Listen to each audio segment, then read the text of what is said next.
हमारे क्षेत्र बढ़ने के बाद खर्च करने की जो सीमा थी उसमें कभी बढ़ोतरी नहीं हुई और इसलिए लोग अघोषित रूप से खर्च करते रहे। कई समय समय पर चर्चाएं होती रही कि फलाना विधायक फलाना सांसद लिमिट से ज़्यादा खर्चा किया है, जिसके कारण उनको पिटीशन के लिए भी जाना पड़ा। लेकिन अगर चुनाव आयोग समय समय पर अगर सीमा को बढ़ाते रहती तो ये नौबत नहीं आती। बहुत खुशी की बात है कि चुनाव आयोग ने स्वयं होकर काफ़ी लंबे समय की मांग को उन्होंने चर्चा में लाया और राशि बढ़ाने की बात कही है कि एक अगर विधानसभा में 40 लाख रुपए खर्च करने का है तो एक लोकसभा में 8 विधानसभा, 9 विधानसभा, उत्तर प्रदेश में 5 विधानसभा आते हैं। उस रेशियो के हिसाब से बढ़ना चाहिए। लेकिन चुनाव आयोग ने अगर 70-75 लाख भी अगर किया है तो स्वागत योग्य है। इसको तो और बढ़ाना चाहिए, मेरी मांग है। संसद भवन में कितना बढ़ाना चाहिए? वैसे क्या लग रहा है, कितना ले जाना चाहिए?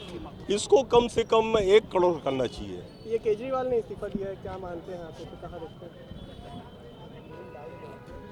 केजरीवाल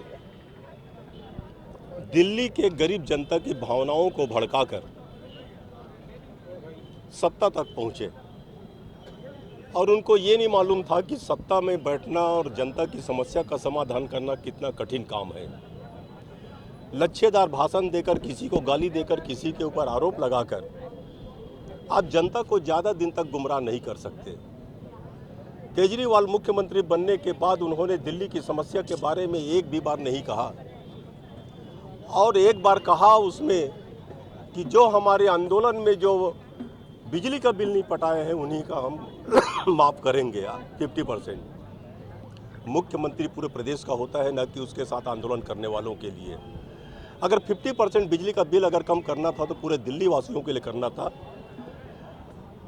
मैं कल विधानसभा की कार्यवाही देख रहा था कि उनको कोई भी मंत्री को न नियम कानून का कोई जानकार नहीं, यहाँ तक विधानसभा अध्यक्ष को भी कानून की जानकारी नहीं थी कि जब उपराज्यपाल ने मैसेज भेजा कि ये असंवैधानिक है तो मनीष सिसोदिया खड़ा होकर उनको कहता है कि इसमें चर्चा की जाए, जबकि कोई मैसेज में कोई विधानसभा या लोकसभा में चर्चा नहीं होती।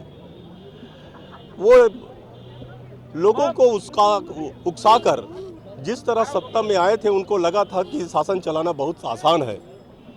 अब वो कुछ दिन चलाने के बाद जब उनका घेराव शुरू हुआ, उनके मंत्री को मार पड़ने लगी, तब उनको पता चला कि राजनीति कितनी कठिन है और वो सरकार से निकलने का बहाना ढूंढ रहा था। मुख्यमंत्री अगर केजरीवाल को अगर सही मायने में दिल्ली की गरीब जनता की अगर चिंता थी तो पहले समस्या के बारे में चर्चा करनी थी, न कि लोकपाल बिल के बारे में। और लोग एक लोकपाल बिल में अड़े रहे।